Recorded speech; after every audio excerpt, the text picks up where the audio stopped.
বেশি দূর নয় বাবা, বর্ধমান জেলা।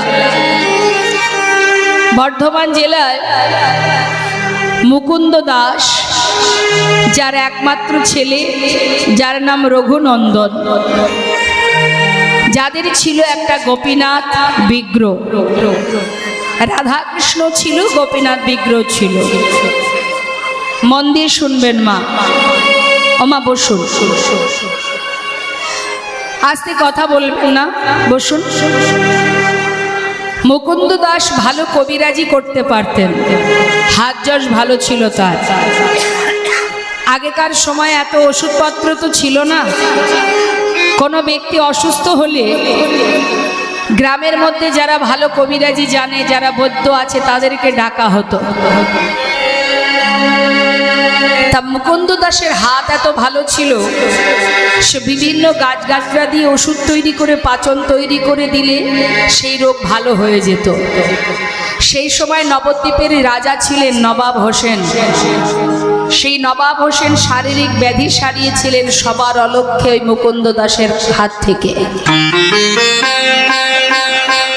তা ওই মুকুন্দ দাসের ছোট্ট ছেলে, 12 বছর বয়স তার। ভক্তি কাকে বলে দেখুন মা। ভগবানকে পাওয়ার জন্য বিরাট কিছু আয়োজন করাও লাগে না, আবার বিরাট একটা কঠিন কাজও নয়। ভগবান বলেনি যে আমাকে সেবা দেওয়ার জন্য তোমাকে এই এই প্রয়োজন, এই এই আয়োজন করতে হবে। তার একটাই কথা, শুধুমাত্র নিজের মনটাকে তার চরণে সঁপে দাও। খুব একটা কঠিন কাজ নয়, কারণ মাথায় রাখবেন, চলার পথে সে ছাড়া আমাদের আর আপন বন্ধু কেউ নাই। আশা থেকে যাওয়া পর্যন্ত সমাজে, সংসার জীবনে চলার পথে বাবা, কত মানুষ তোমার পাশে এসে দাঁড়াবে, আবার এক সময় তোমায় ছেড়ে চলেও যাবে। কিন্তু একজন যাবে না, যেভাবে তোমাকে পাঠিয়েছে, যত সময় তিনি না নেবেন তত সময় সে তোমাকে চোখে চোখে ছায়ার মতো তোমার পাশে থাকবে।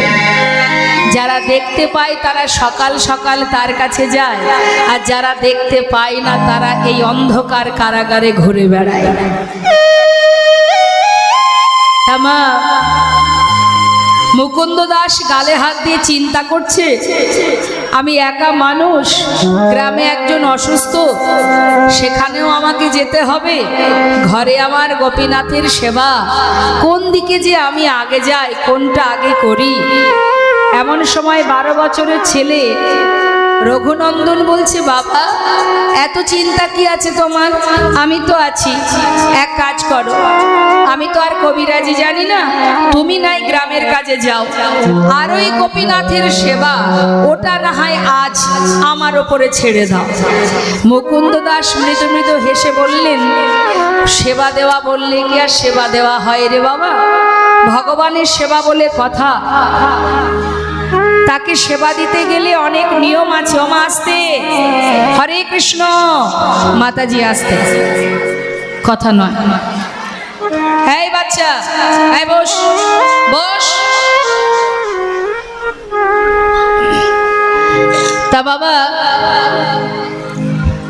ছোট্ট ছেলে বললেন, বাবা ভগবানের সেবা দিতে গেলে কি নিয়ম আছে আমায় বলো।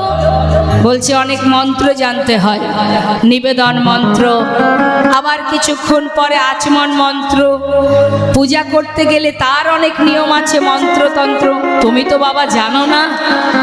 ছোট ছেলে উত্তর দিলেন, বাবা আমি না হয় অত মন্ত্র জানি না, ভালোবেসে যদি ওকে খাওয়ায়, ও কি খাবে না?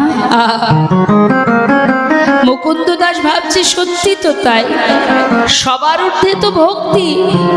নাইবা জানলো ছোট্ট শিশু মন্ত্র, নাইবা জানলো, ভালোবেসে খাওয়ালে খাবে না? বৃন্দাবনের সখাগণ, তারা যে কানাইয়ের প্রিয় বন্ধু ছিল, তারা কি মন্ত্র দিয়ে কানাইকে নিজের বন্ধু করেছিল? ভালোবাসা দিয়ে নিজের এঁঠো কানাইয়ের বদনে তুলে দিত। তারা আগে নিজে খেয়ে দেখতো গাছের ফল, সেটা ভালো না বিষ মেশানো, এটাই তো ভক্তি মা, ভালোবেসে দেওয়া। আরে বাবা, এটা যদি বিষ থাকে কানাইকে দেব না, আমরা মরে যাই, দুঃখ নাই, কানার জন্য কিছু না হয়। এর জন্য মন্ত্র লাগে? মুকুন্দ দাস মনে মনে ভাবছে সত্যি তো তাই, সবার ঊর্ধ্বে ভক্তি, নাইবা জানলো মন্ত্র। আচ্ছা ঠিকই বলেছিস তুই। শোন বাবা, এক কাজ কর, আমি চললাম গ্রামে, সময় মতো ফিরে আসব, তুই একটু আমার জন্য প্রসাদ রাখবি, আর রান্নাঘরে সব কিছু গোছানো আছে, একটু কোনো রকমে তুই রান্নাটা করে আজকে সেবাটা দিয়ে দে। ঠিক আছে বাবা, চলে যাও, চিন্তা নেই তোমার। মুকুন্দ দাস চলে গেল মা। এদিকে জীবনে যে ছেলে রান্না করেনি, বাবাকে কথা দিয়েছে, গোপীনাথের দায়িত্ব নিয়েছে, তো তাই রান্নাঘরে গিয়ে দেখছে বাবা সব গোছানো, রান্না হয়নি। তা সে তো কোনোদিন রান্না করেনি, কিন্তু বাবাকে যেহেতু কথা দিয়েছে, তাই সমস্ত কিছু যা যা সবজি বানানো আছে সমস্ত কিছু ব্যঞ্জন এক পাত্রে ঢেলে দিয়ে জাল ধরিয়েছে। আবার নিজে নিজে মুখে বিড়বিড় করে বলেই যাচ্ছে, ও গোপীনাথ, আজ কিন্তু বাবা ঘরে নেই, হয়তো ভালো রান্না হবে না, আমি তো কোনোদিন করিনি আগে, তা যাই হোক আজ একটু কষ্ট করে খেয়ে নিও, কাল বাবা ভালো করে রান্না করে খাওয়াবে। একার মতো একা বকছে আর রান্না করছে। কোনো রকমে সিদ্ধ হয়েছে মা, লবণ মানে লবণও জোটেনি তাতে, সিদ্ধ করে পাত্রে ঢেলে নিয়েছে। নিতাই গৌর হরি বল। কি আছে তাতে? এত সুন্দর করে আমরা স্বাদ করে রান্না করি, তাই আমাদের হয় না, শান্তি হয় না। আর ভগবানের যে জন্য লবণ সিদ্ধ করে হাফ সিদ্ধ হয়েছে কি না হয়েছে, চলেছে ভক্ত সব পাত্রে ঢেলে নিয়ে থালা ধরে নিয়ে ঠাকুর ঘরে। হরি বল। ঠাকুর ঘরে গিয়ে প্রভুর সামনে রেখে ডাকছে, গোপীনাথ, ও গোপীনাথ, আজ বাবা ঘরে নেই, আমি এসেছি তোমার জন্য। বাবা বলল সে নাকি কোথায় যাবে, গ্রামে কেউ অসুস্থ, তাই আজ আমি তোমার জন্য এসেছি। জানো আজ কিন্তু আমি রান্না করেছি, জানি না কি হয়েছে, একটু কষ্ট করে খেয়ে নাও, শিগগিরই এসো। ডাকছে মা। সে কি জানে আমি যেমন বাবার পুত্র, ও আমার বাবার পুত্র। সে কিন্তু আলাদা করে জানে না যে এটা ভগবান। সে জানে আমি যেমন খাই ঠিক তেমন ওকেও খেতে হবে। তা বলছি, গোপীনাথ দাঁড়িয়ে থেকো না, তাড়াতাড়ি এসো, এসে খেয়ে নাও। আসছে না মা, আপনারাও তো সেবা দেন, আসে প্রভু, আসছে না। একটা কথা আছে না বাবা, যার যেমন ভাব তার তেমন লাভ। যে যেমন শুনবে, যেমন ভাববে, ফলটা ঠিক তেমনই সে পাবে। সে কিন্তু ডেকেই যাচ্ছে, আসছে না। চারিদিকে দেখছে কি ব্যাপার, আসছে না কেন? আচ্ছা বুঝেছি বুঝেছি, হাতে বাঁশি আছে, দাঁড়াও দাঁড়াও, বাঁশিটা নামিয়ে দিই। বাঁশি হাতে থাকলে খাবে কি করে মানুষ? দাঁড়াও, বাঁশিটা নামিয়ে দিয়েছি, এবার এসো, আর দেরি করো না, তাড়াতাড়ি এসো। তাও আসছে না। আসছে না কেন? কি হলো? গোপীনাথ আসবে না? কি ভেবেছো তুমি? আমি কোনোদিন রান্না করিনি, আজই করেছি তোমার জন্য। আমার কি কষ্ট হয় না? কখন থেকে ডাকছি তোমার, কেন আসবে না তুমি? বাবা ঘরে নেই বলে। তুমি জানো তুমি না যদি খাও আজ আমার বাবা আমাকে প্রচন্ড বকবে। এসো না গোপীনাথ, খেয়ে নাও। তাও আসছে না। হা হা হা।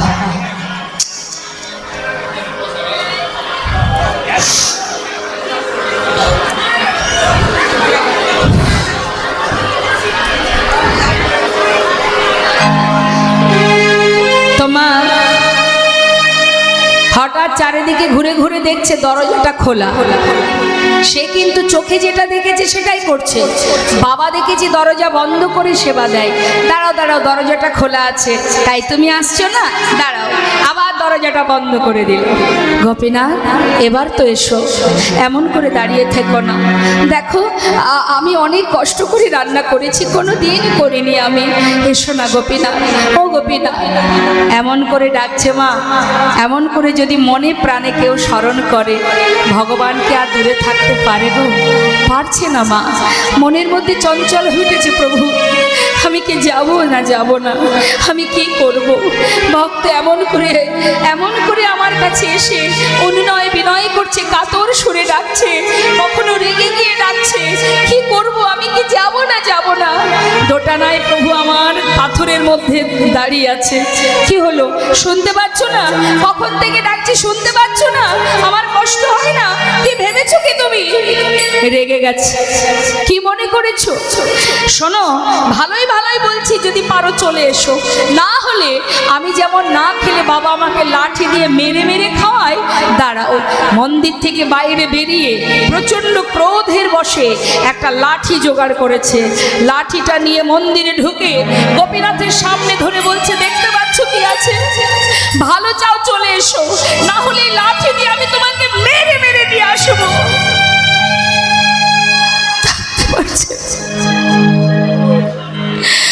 প্রভু আর থাকতে পারছে না। একমাত্র ভক্তই পারে ভগবানের কাছে জোর খাটাতে। পাথরের মধ্যে প্রভু আমার এতক্ষণ অপেক্ষায় থাকতে থাকতে প্রভু চঞ্চল হয়ে উঠেছে। আমার ভক্ত আমার জন্য লাঠি এনেছে, আমাকে মেরে মেরে খাওয়াবে। আমি আর পারছি না, আমায় যেতেই হবে। প্রভু আমার বিগ্রহ থেকে সচল মূর্তি ধারণ করে পাতাসনে এসে বসেছে। পাশে দাঁড়িয়ে রঘুনন্দন মনে মনে চিন্তা করছে, দেখেছো লাঠির ভয় দেখিয়েছি, ভয় পেয়ে চলে এসেছে। খেয়ে নাও। একটুখানি মুখে দিতে না দিতেই রঘুনন্দন জিজ্ঞাসা করছে, কেমন হয়েছে গোপীনাথ? ভালো হয়নি তাই না? প্রভু চোখের জলে বুক ভাসিয়ে কেঁদে কেঁদে বলছে, ভক্ত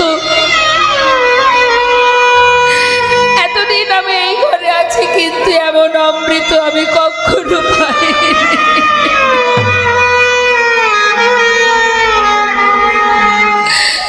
আমার ভক্ত আমার জন্য রান্না করেছে, সেটা খারাপ হবে কেমন করে?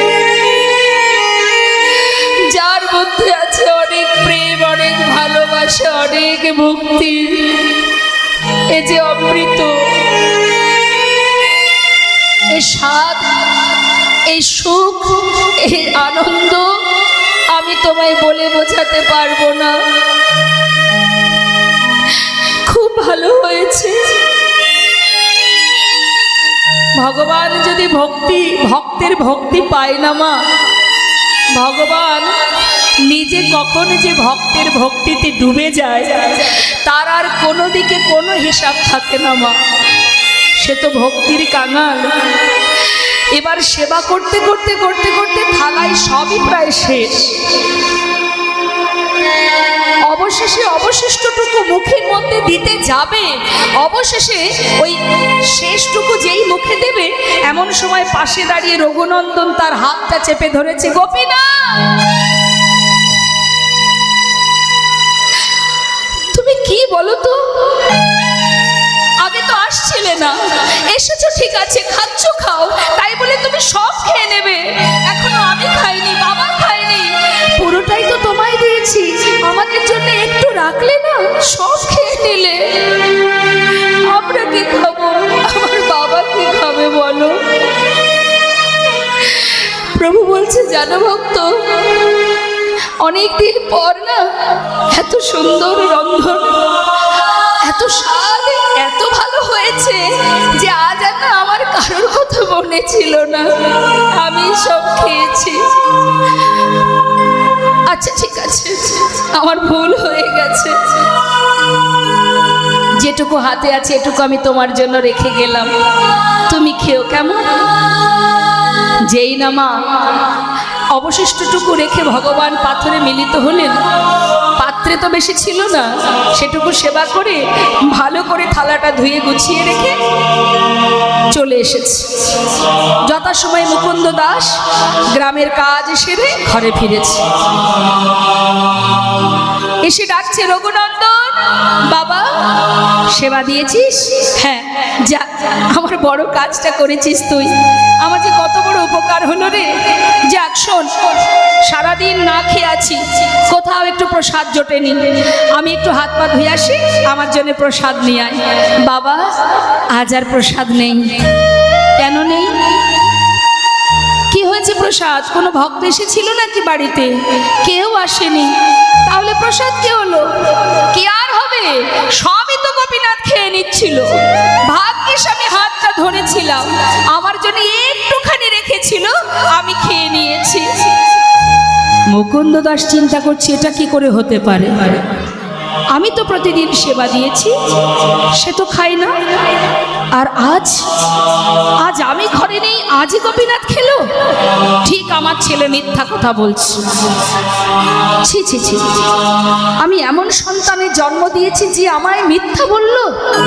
সে তো পাথরের বিগ্রহ, সে কথা বলে না, চলতে পারে না, সে কি করে খাবে? আমার ছেলে নিজে খেয়ে পাথরের বিগ্রহের নামে দোষ দিচ্ছে। যার যেমন ভাব বাবা, তার তো তেমন এলাম। না হলে এতদিন তো সে আসতো, সে খেত, তবে আজ কি করে খেলো? নিশ্চয়ই আমার ছেলে খেয়ে পাথরের বিগ্রহের নামে দোষ দিচ্ছে। মনের সন্দেহটা মনে রেখে ছেলেকে হাতে নাতে তার অপরাধ ধরবে বলে পরের দিন একটা বুদ্ধি আটলেন। বললেন, রঘুনন্দন বাবা, আমাকে আজও যেতে হবে গ্রামে, কাজ আমার শেষ হয়নি।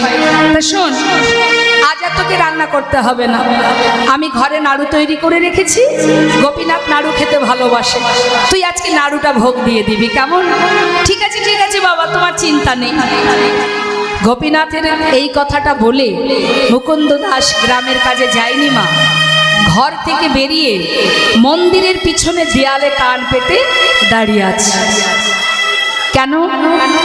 আজ সে শুনবে তার ছেলে যখন মন্দিরে যাবে, আর কোনো দ্বিতীয় ব্যক্তির কণ্ঠস্বর শোনা যায় কিনা। হরি বল।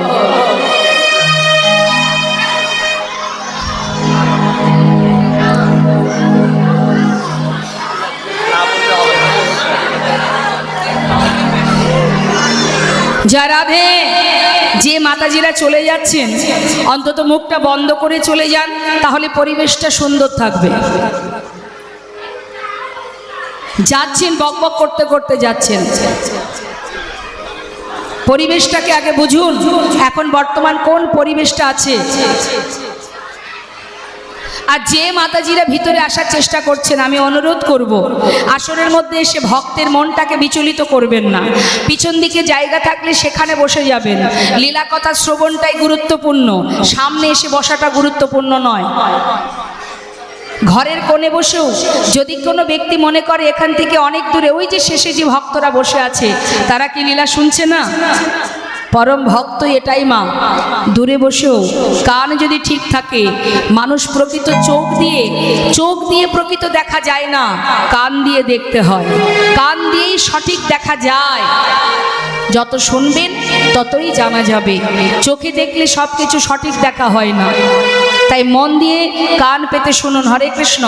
এত কলহ কথা বলবেন না, এত কলহ করবেন না। আর আমি ভক্তদের বলবো, ভিতরে যদি কেউ আসতে চায় ভিতরে আসতে দেবেন না, পিছনে অনেক জায়গা আছে, একদম ভিতরে ঢুকতে দেবেন না, পরিবেশটাকেই নষ্ট করে দিচ্ছে।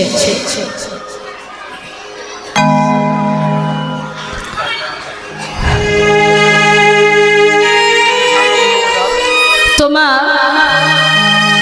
আপনারা ঘন্টার পর ঘন্টা বসে আছেন, কখন থেকে এসেছেন বসেছেন, আর যারা এখন আসছে তারা এইখানে আসার জন্য চেষ্টা করছে। এটা কোনো কথা? যুক্তির কথা? আর এত সুন্দর একটা শান্ত পরিবেশ, ভক্তির পরিবেশ, যেখানে ভক্তি বরিশন হচ্ছে, আর সেখানে এসে কোনো না কোনো মাতাজি, কোনো না কোনো ভক্ত এসে সেখানে কলহ তৈরি করছে। এটা একেবারে অপরাধ। জয় রাধে। এবার কি করলেন মা? ওই 12 বছরের ছেলে অনেকের ঘরেই আছে, বাবার কথা মতো পাত্রে নাড়ু সাজিয়েছে, মন্দিরে ঢুকেছে, মন্দিরে নাড়ুর পাত্রটা রেখেছে, ডাকছে গোপীনাথ, ও গোপীনাথ। শোনো, আজ কিন্তু আর ডাকতে পারবো না।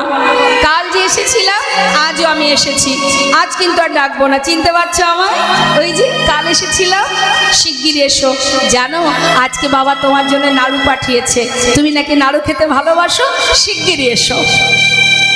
ভগবান বললেন, ভক্ত পাথর থেকে সচল মূর্তি ধারণ করলেন মা, ধারণ করে পাতা আসনে বসলেন। বসে বললেন, ভক্ত কেউ যদি আমাকে ডাকার মতো একবার ডাকে, আর তার সেই ডাক যদি আমার কানে সে একবার পৌঁছে যায়, ভক্ত যদি কোনোদিন আমাকে ভুলেও যায়, সেই ভক্তকে আমি জনম জনম ভুলি না। তোমাকে আর ডাকতে হবে না, আমি এসে গেছি।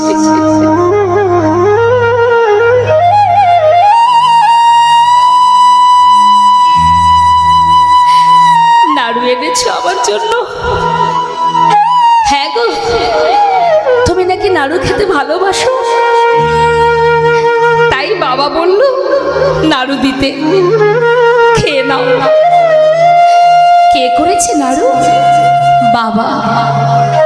মনে মনে প্রভু ভাবছে, বাবা করুক আর যেই করুক, আমার ভক্তের হাতে ছোঁয়া তো লেগে আছে, আমি তাতে খুশি। নাড়ু যেই করুক না কেন, ওই যে রঘুনন্দন হাতে করে নিয়ে থালাতে সাজিয়ে নিয়ে এসেছে, তার হাতের যে ছোঁয়াটুকু লেগে গেছে, ভগবান তাতেই সন্তুষ্ট। যেই করুক, বাবা করুক আর যেই করুক, ভক্তের হাতে ছোঁয়া তো লেগে আছে। অনেক কিছু লাগে না মা, অনেক কিছু লাগে না। নাড়ুটা নিয়ে মুখে দিয়েছে, এমন সময় রঘুনন্দন জিজ্ঞাসা করছে, কেমন হয়েছে গোপীনাথ? বাবা করেছে নাড়ু, কেমন হয়েছে? খুব সুন্দর। বেশ। মনে মনে চিন্তা করছে, কালকের মতো দাঁড়িয়ে থাকবো, আর যদি গোপীনাথ একটা একটা করে সব খেয়ে নেয়, আজ আমি তা হতে দেব না। আজ ও খাবে, আমিও আমার ভাগেরটা খাবো। এই ভেবে পাত্র থেকে রঘুনন্দন একটা নাড়ু তুলে নিয়েছে, তুলে নিয়ে মুখে দিয়েছে মা। অর্ধেকটা খেয়েছে, আর যেই না ভালো লেগেছে, বাকি এঠো অর্ধেক নাড়ু গোপীনাথের মুখের কাছে ধরেছে। খেয়ে দেখো গোপীনাথ, আমার বাবা করেছে, খেয়ে দেখো কত সুন্দর হয়েছে, কত স্বাদ, খেয়ে দেখো। ভগবান তার মুখের কাছে এঠো নাড়ুটা দেখে চোখের জল আর ধরে রাখতে পারছে না। প্রভু কাঁদছে আর মনে মনে বলছে, ভক্ত কেমন ভক্তি তোমার, কেমন ভালোবাসা।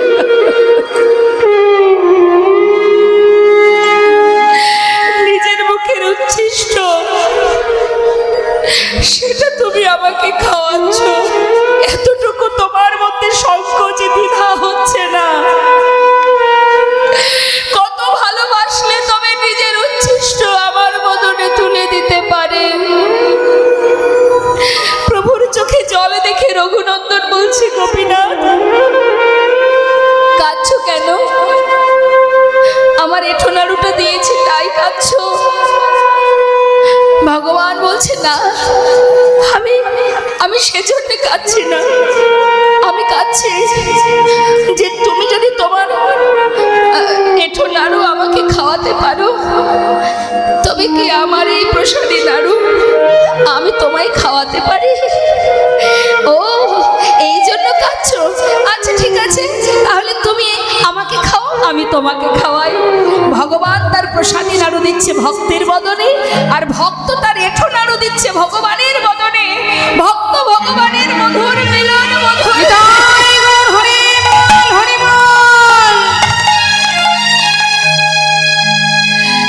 সেই অপূর্ব লীলা দর্শন করার জন্য মুকুন্দ দাস দেয়ালের পিছনে কান পেতে হঠাৎ দ্বিতীয় কোনো একজনের কণ্ঠ শুনে চিৎকার করে উঠলেন, কে? কার কণ্ঠ শোনা যায়? ছুটে এসে মুষ্টাঘাতে দরজা খুলেছে। তার আগেই ভগবান অর্ধনারু হাতে নিয়ে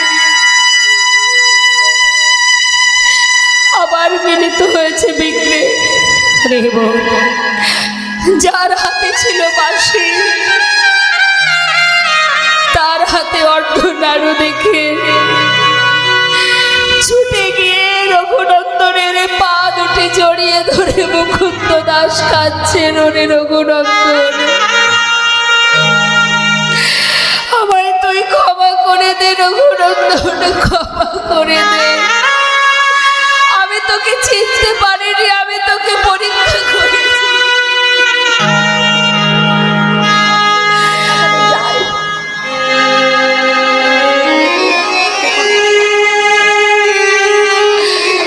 ছুটে গিয়ে চরণ জড়িয়ে ধরে কাঁদছে আর বলছে, ওরে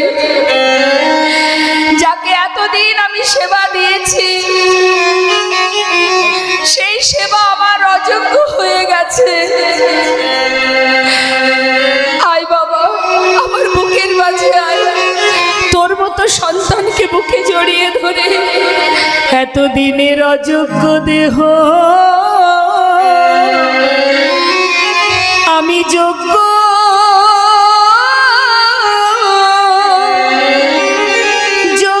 করি।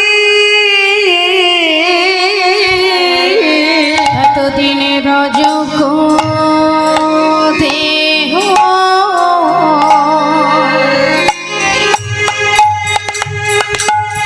আমি যোগ্য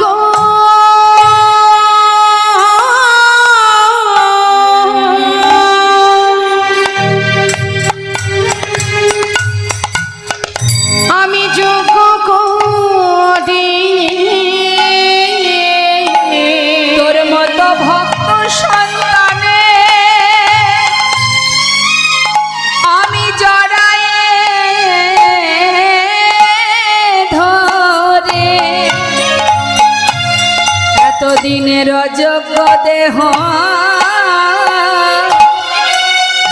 আমি যোগ্য করি। তোর মতো ভক্ত সন্তানে আমি জড়াই ধরে আমার ওই অযোগ্য দেহ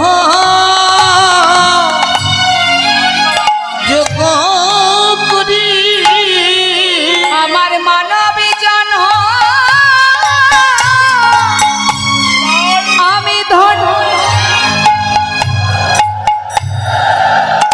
ধন্য করি। আমার ভবে আসা যাওয়া সার্থক করি। আমার অযোগ্য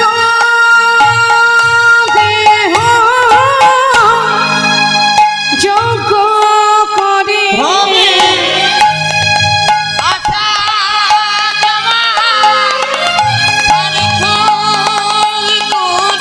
আমার এই অযোগ্য দেহ যোগ্য করে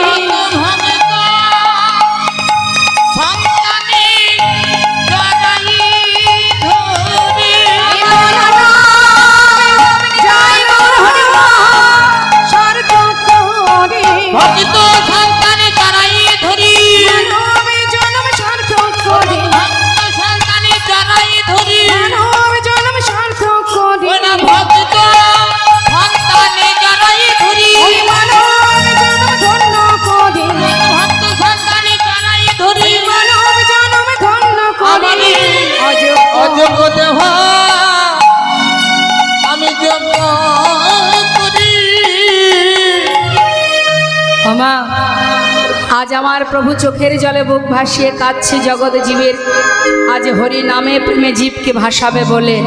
তাই মহাজন পদাবলিতে বললেন, দেখো প্রেম জলে ডুবো ডুবো নহি তারা রে, আর প্রেম জলে ডুবো ডুবো লোচনহি তারা রে। প্রলব সন্তাপ ভাবা ভাবায়া দিবি ভজনে, ওই নপলাপ সন্তাপ ভাবা ভাবি দিবি ভজনে। এই রূপে উদ্ধারিল যত নর নারী রে,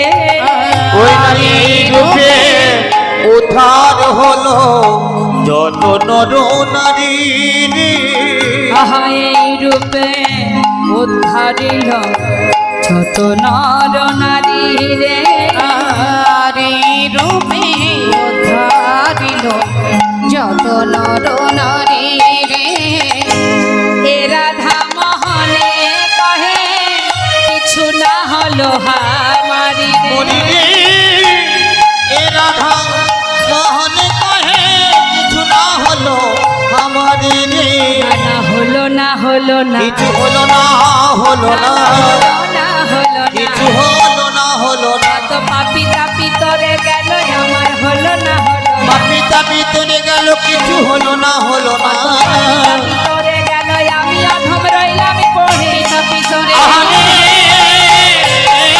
আহারে আহারে আহারে কিছু হলো না হলো না জয় রাধে রাধে। বাবা ভক্তবৃন্দ সমস্ত মন্দিরের ভক্তবৃন্দরা যাচ্ছে আপনাদের কাছে। আগেই বলেছি মা ভক্তের ভিক্ষা ভগবান ভালোবাসে, আর নতুন করে বলা লাগবে না। সবার কাছে যাবে, সবাই প্রাণ ভরে যিনি আমাদের পিতা, পিতার জন্য ঠিকঠাকভাবে ভালোবেসে ভক্তি ভরে মুক্ত হস্তে আপনারা সেবার জন্য আপনাদের অর্থ দান করুন। এই দান শ্রেষ্ঠ দান, উত্তম দান, সাত্বিক দান। যাচ্ছে ভক্তবৃন্দ, প্রাণ ভরে দান করবেন, কথা কেউ বলবেন না। চলে যাব আমরা লীলা কথায়। তার আগে আমরা সবাই মিলে বৃন্দাবনের একটা ভজন শ্রবণ করতে করতে চলুন। হ্যাঁ চলুন যাই, সবাই মিলে আমরা বৃন্দাবনে যাই। জয় রাধেশ্যাম, জয় রাধে রাধে। বৃন্দাবন ধাম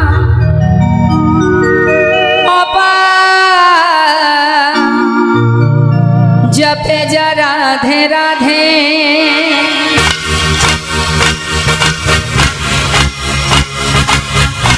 राधे राधे।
কথাটা যে রাধা নাম গাইবে সে অনায়াসে কৃষ্ণ প্রেম লাভ করবে।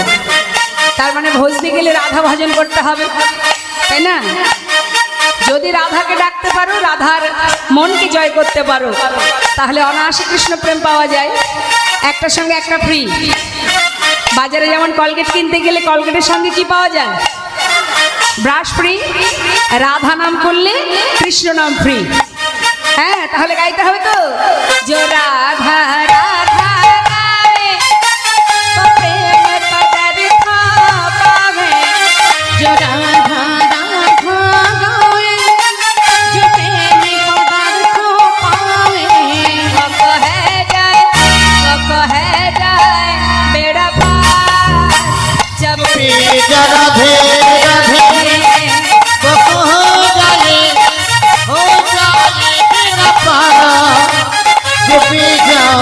राधे राधे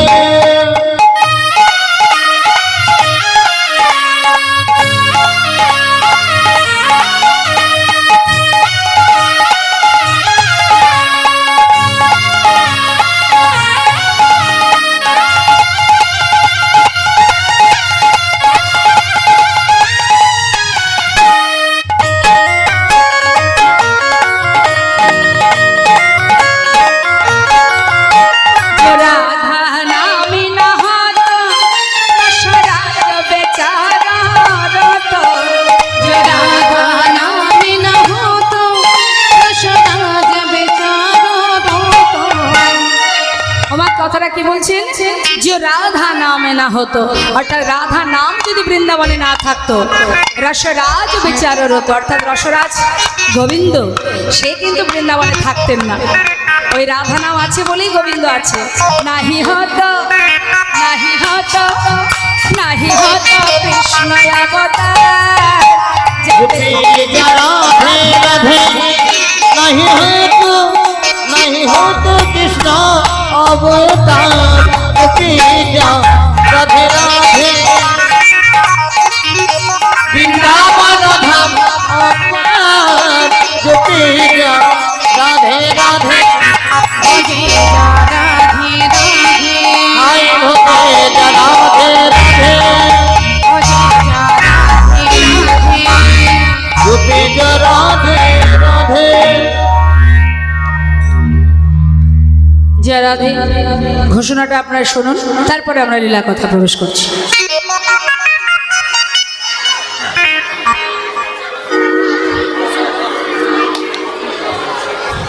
রাধে রাধে।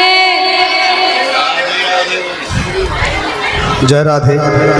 বিশেষ ঘোষণা, শাহাবাদ নিবাসী স্বর্গীয় জগদীশচন্দ্র দাসের স্মৃতির উদ্দেশ্যে মান ও কলহন্তরিতা লীলাটির ব্যয়ভার বহন করেছেন তার স্ত্রী উষারানী দাস এবং পুত্র প্রণব দাস ও মনোজ দাস।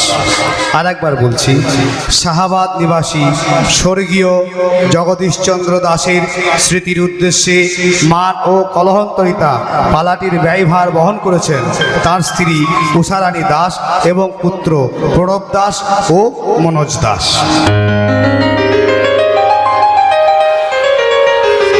জয় রাধে রাধে।